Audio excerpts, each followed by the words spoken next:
Hello everyone. Hello everybody. Happy Tuesday. Welcome to a weekly live Q&A.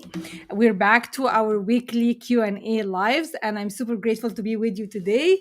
If you are watching me live, come and say hi. If you're catching on replay, hashtag replay so I know that you have been there. And we had like our fearless leader training last week. It was very good, was very successful. We had it over 2 days. Replays are available, ladies and gentlemen. Whoever would like to have an access to it, just hashtag for me the word training, and I will send you the link so you can have the access to it. And today, guys, I got as long as I like it was the fearless training. So we were talking about actually the fear of rejection, and I got many questions during the meeting. I got like a Q&A after that for them, and I answered the question, and I came out with the ones which I feel will help you all, because one of the biggest fear that stops us from taking any one step further is the fear of rejection or criticism. So I want to like break it down to you how many fears there are, a big umbrella for the six main fears. But today, as I said, we're going to focus on rejection because this is what's going to help you take steps towards your goals or towards like maybe a difficult conversation that will get you the results that you want. So, for example, this conversation can multiply your income if you have a talk with your boss. This conversation can land you your dream client that you'd love to work with and serve and charge your worth. This conversation can like have a will transform a difficult relationship, a challenging one with a loved one in your life right now that you want to see a different outcome, but you are keeping it off. So today we want to like break with you how you can shift your mindset, what are the fears that are usually like people are afraid of, and then you can say relate. If you relate, like I love interaction, so if you wherever you're watching me, just type for me the word relate and then we can go from there. So to break down the types of fears, there are six types of fears. There are more than that, definitely, but this is the big umbrella, as I said. So one of them, and this was brought out like broken down in the book of Napoleon Hill. Whoever knows Napoleon Hill, he's an amazing author who studied the success laws for and laws of achievement for 25 years of his life, and accordingly he put it for us in a wonderful book which is a classic in any self-development. Whoever like, and for people who achieve million like point in their life, they have all read this book. It's really really good, but it's not a one-time read. It is to be read over years, over and over and over, just to start grasping. It's very deep, guys. It's very deep and very wonderful. So I would like you to have it in your library, whoever loves reading. It's Think and Grow Rich by Napoleon Hill. So he broke it down to six types of fears. Number one is the fear of poverty. Number two is the fear of criticism. Number three is the fear of ill health or getting sick. Number four is the fear of getting old. Number five is the fear of death. And number six is the fear of losing a loved one. So these are the basic six ones.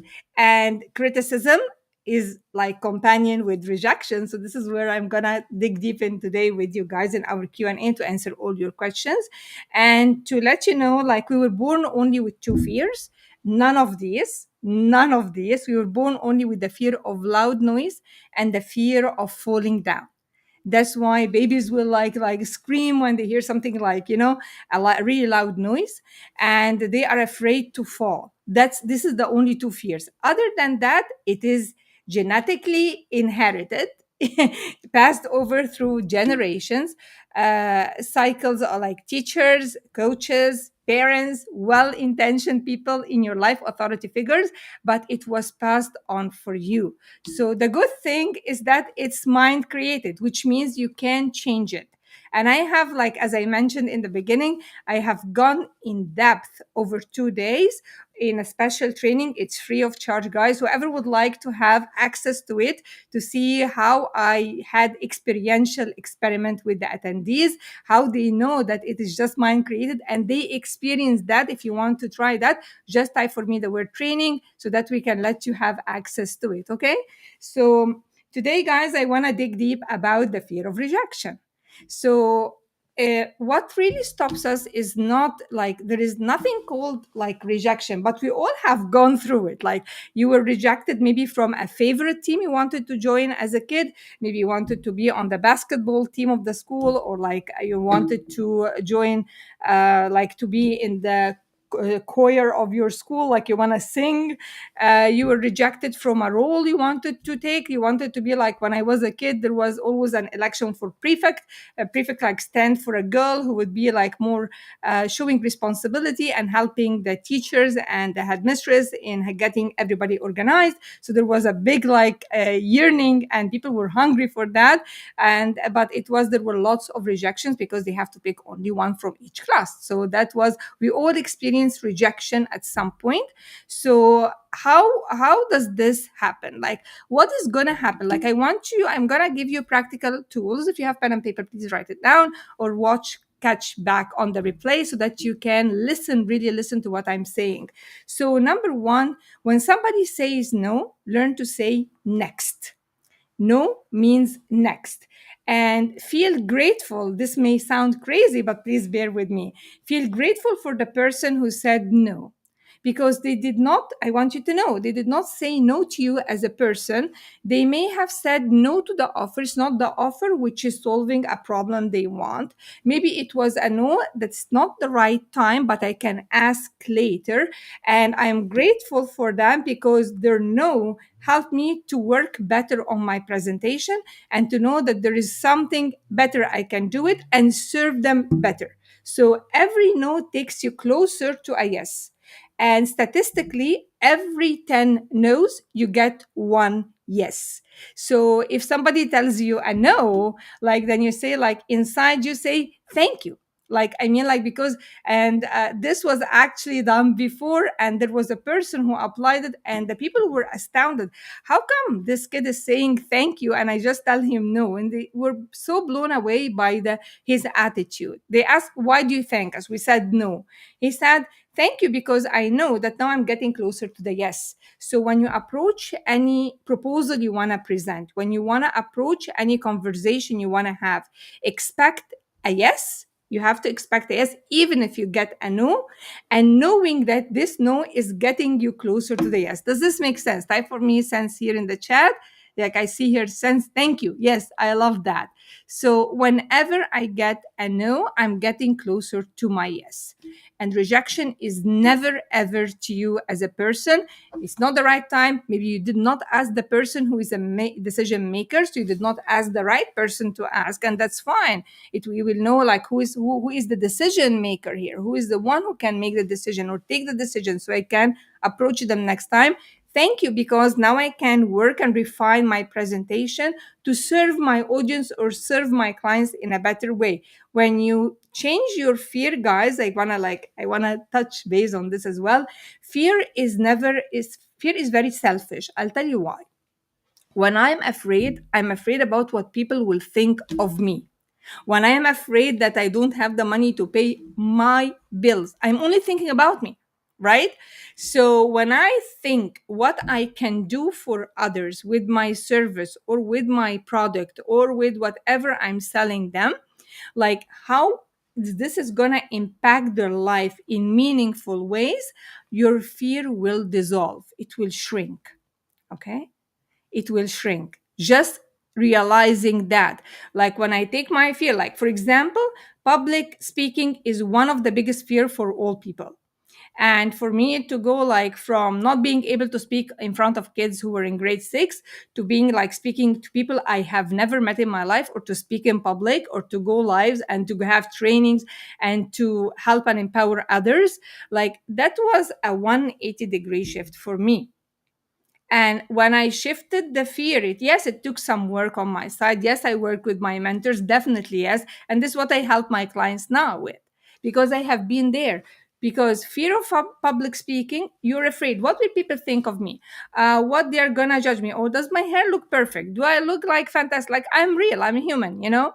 So when you shift your focus about, just like, if you think, for example, like this, one of the things I always talk about in talking about money specifically, because money is energy and it's very important for you. It's just the symbol of your freedom. Money is not more than the symbol of your freedom. We were programmed as kids not to speak about money, to think like people are greedy when they think about money, that money doesn't buy happiness. Oh, that's my mic. That money is like, you have to work very hard to get money. And I want to tell you, out of my experience, guys, working very hard never got me to the results I want. Actually, it caused burnt out. So when you like, and you must have relate, like I learned like I have to work hard for everything, so life kept on showing me experiences that I have to work very hard, and I never got the results or the fulfillment because I was very exhausted working very hard. Versus like there is an easy way which I talk about in other programs, but like I mean, like guys, like we have to make the mind shifts first. So when I put rejection, I connect rejection to my worth, I am in trouble.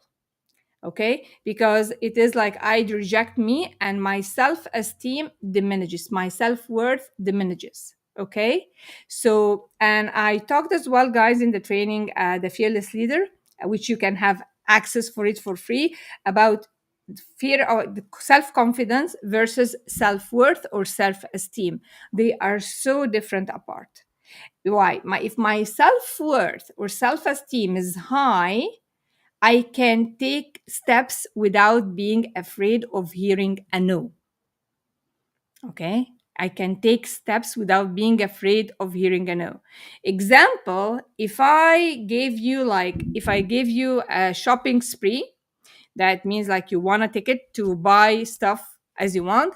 One of you like won a $10 shopping spree to shop from a store that sells stuff for only $5 per item, and they are all fantastic stuff. Like I'm just like taking your imagination there. And somebody else won 100 spree for the same store, and a third person won a 10,000 spree for the same store that sells $5 item, and they are all good items and very good quality. Who do you think will be more careful spending their shopping spree or picking the items they want? The one who has the 10,000, the one who has the 100, or the one who has the $10? Who would be more careful? Who would be like cautious to spend the money and afraid to spend them more? Like, yeah, tie for me. Which one do you think? Yes, definitely the $10 person, because he only like after $10, he's done. He doesn't have any money to buy, versus the guy who has 100, versus the guy who have 1,000, versus the guy who has 10,000. So imagine connect this shopping spree to your self-worth or self-esteem. If my self-esteem is very low, then and I'm afraid to take risk and to take action or to hear a no or a rejection. But if my self worth is like the 10,000 or the millions, like I'm just like we're putting small numbers today so that we can imagine. Like if somebody says no, okay, that's maybe like $10 or whatever. Like it's okay, it doesn't hurt me. I'm not hurt. I'm not going bankrupt. I still have another like $9,995 or $90 to spend on what I want. So the higher your self-esteem, the higher your self-worth, and how you think about yourself, you are more likely to take risk. You are more likely to take action and steps towards what you want. As I said, what you want, what's stopping you between you and what you want is the fear of rejection. So, how can we change the meaning of the fear of rejection for you? Because what we give meaning to, when I give meaning, for example, like I have a burger sandwich. Okay, guys, like let's steer our imagination. Let's go. Let's roll in and go. So if I have a burger sandwich and I have three different people, one is a vegetarian, one is an athlete, and one is a kid. Okay. So, for example, the vegetarian, for him to see the sandwich like a burger sandwich, beef burger sandwich, he would feel like this is absolutely a no for me. And he doesn't feel bad or guilt trip himself, or like that's a no, that's a decision made, that's a no for me. I do not eat meat. Okay. Another person who is like an athlete, oh, A burger, okay, like I love it, but like it has lots of calories for me while I'm taking it at this certain time before I go to exercise, or like I can divide it like so that when I eat it I can burn the calories. Like this is how he thinks, this is how he sees it with his glass. The third one, the child, wow, a burger, I love burgers, I'm gonna eat it. So I mean, like, why I'm saying this, because the burger is the same, but the response of each one is depending on how he sees it. So how do you see you matters in deciding what kind of action you're going to take in your life to move forward towards your goals and towards your dreams. Like fearing of rejection, let's say, how can I break down, and what are the mindset shifts I can shift around the word rejection. I'm going to give you today three of them. So I said first, like rejection, when I hear rejection or I see a no, I say next. And if you have pen and paper, write with me like this letter: SW, SW, write it four times: SW, SW. So the first one, the first SW stands for so what? And second one, someone else, somewhere, someone will want it from me. So it is just like, remember yourself, like when we build these images or build the connection and how we can relate to fear of rejection in a different way, we are more likely to be bold to take action. We are more likely to step into like asking for what we want.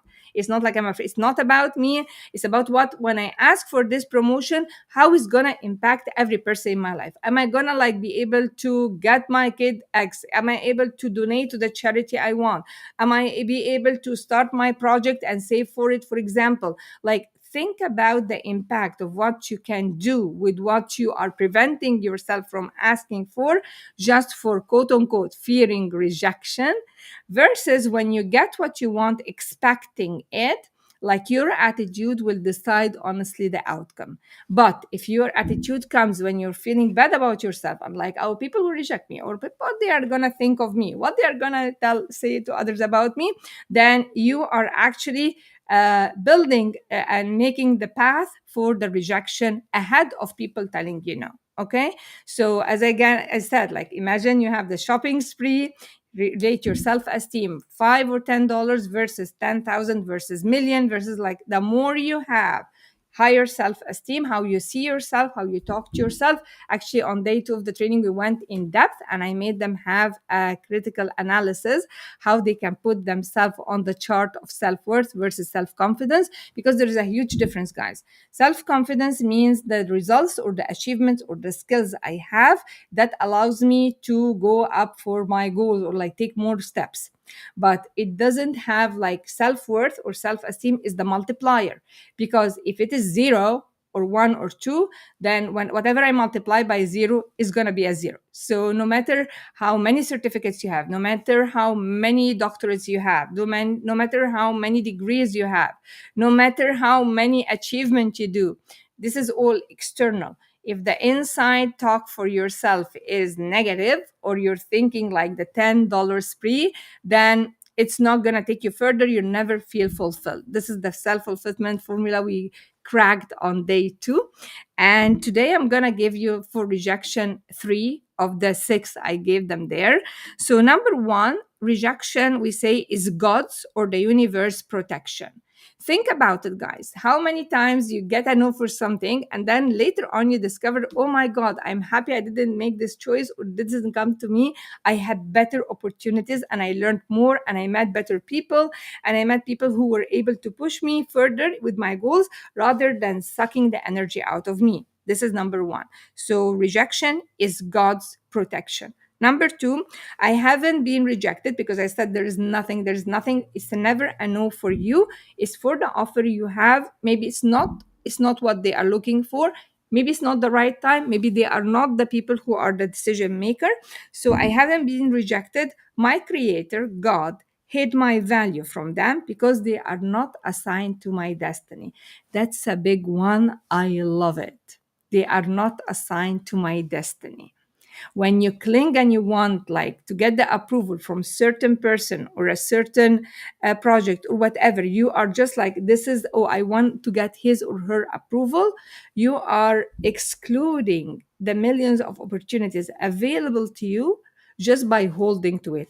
And I before, like, I connected this like attaching to clutter. I mean, when you have lots of stuff that you don't need and you don't want, and you just like keep it because like even if it has a bad memory for you, you still keep it. Attaching to clutter or not having a clear, for example, closet or desk, starts with simple things, babies. Like, I mean, don't go for like, I have to have the big dreams. Appreciate the small steps, but start with decluttering your office, start with decluttering your closet. Do stuff that's gonna open space for you to have clarity. Okay. So when I let go of what is not serving me, and I let go that these are the only people who can help me, then I will see the opportunities. I will see the opportunities. Hope this makes sense, right? For me, sense here. Yes, thank you. So, the last one I'm giving you today, guys, to reframe about the word rejection. Rejection and failure are victory. Like, if I'm rejected, yay, you say yay. You tell me how Russia I'm gonna say yay, and I feel I am rejected. Nobody bought my offer, or like I didn't get the promotion I asked for. I'll tell you why. Well, it is a reminder that you are one of the brave ones, and I'm really looking closer at you here all over platforms. It's a reminder you are one of the brave one who is willing to go for what they want and risking it, taking risk rather than just criticizing others. And you are not even in the arena, like you are not even there. You just want to play it safe. And playing it safe, sadly, will keep you where you are or will take you down spiral. Like taking risk, expecting success in faith, and letting go of the idea of rejection and reframing it will help you move mountains. I really mean it.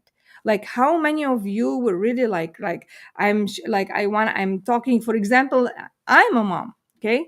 And like when you have them teens and you keep on like fighting with them and arguing with them, or you have a partner and you keep on like you want to change them, who has ever been able by shouting and by being mad at others was able to help them change? It never happens. By the way, everybody, like kids, if you have kids, they learn by modeling. So I always, when I work with like ladies, they tell me like, okay, Rasha, I want you to talk to them. Like I say, it's never me talking to them. I talk to you, we work together, and this is how you're gonna model for them.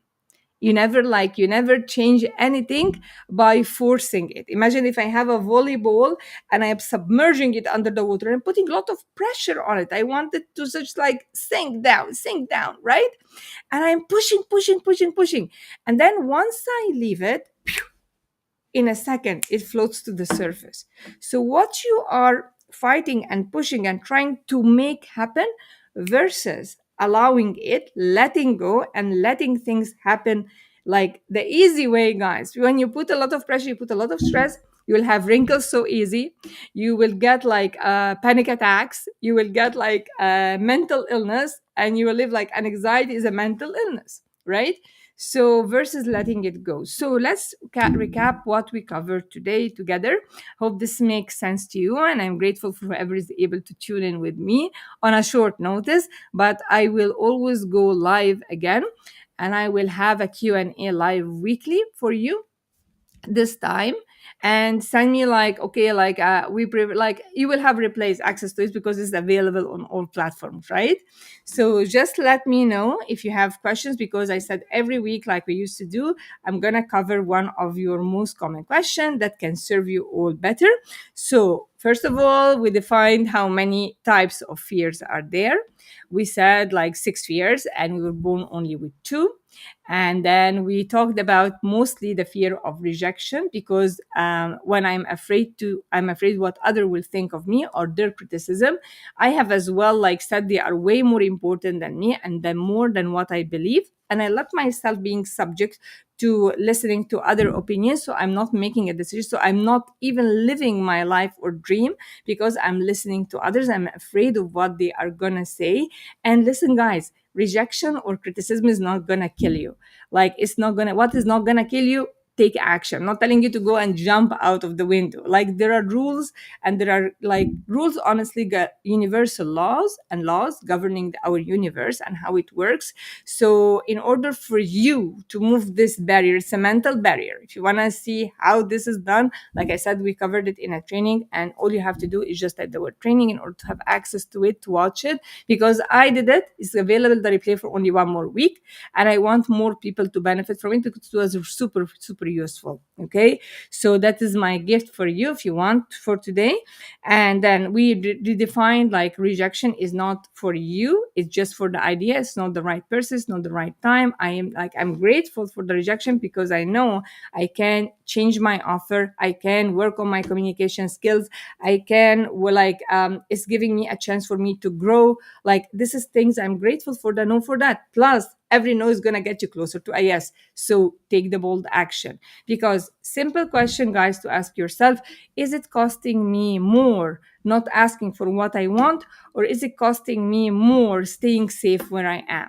Like, if I'm not happy where I am and I'm not taking a bold action toward what I want, just I want to perfect everything, and I'm not taking one single step towards what I want to achieve, I will stay where I am. Which is more painful, to stay where you are, or to take the boldness and to take the risk and ask for what you want? If you go through this live, you'll see how we dissected it. If you want more in-depth understanding, just type the word training so that you have access to it. It's a replay available for a week. But this is my gift for you and for all attendees who are attending with me live today. So thank you so much, whoever was able to tune for me.